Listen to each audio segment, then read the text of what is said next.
Magandang araw po. Magtatanim po ako ng monggo. Gamit po ang bulak. Ito ang mga kailangan para sa aking science experiment. Una, tubig. Pangalawa, cotton. Pangatlo, empty container. Pang-apat, mango seeds. Umpisahan na natin ang pagtatanim ng mango seeds. Una, maglagay ng bulak sa container.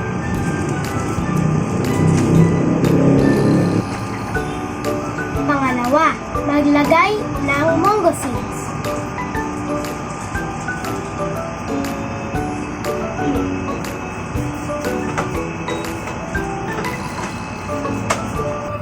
Pangatlo, sprayan ng tubig.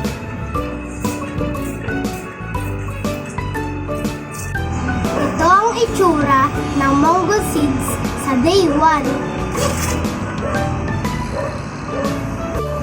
Makikitang wala pang pagbabago sa itsura nito.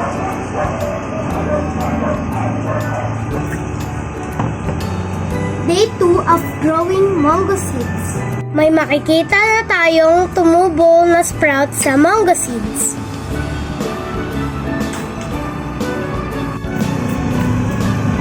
Day 3. Makikita na natin na mas sumaba na ang kanyang mga ugat.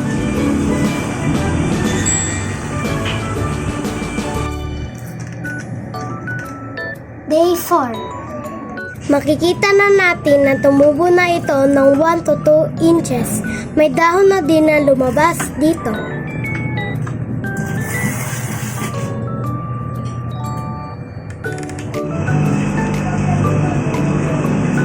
Day 5. Makikita na natin na tumubo na ito ng 3 to 4 inches.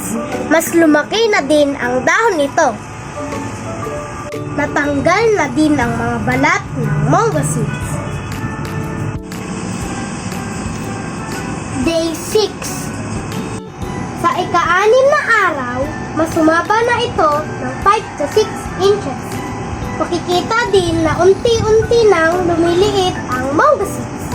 Mas lumapad na din ang mga dahon nito.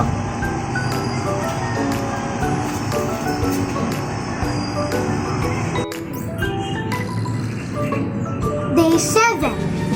Sa ika-7 araw, makikita natin na mas sumaba pa ito. Halos wala na din matira sa mango seeds. Mas malalapad na din ang mga dahon nito.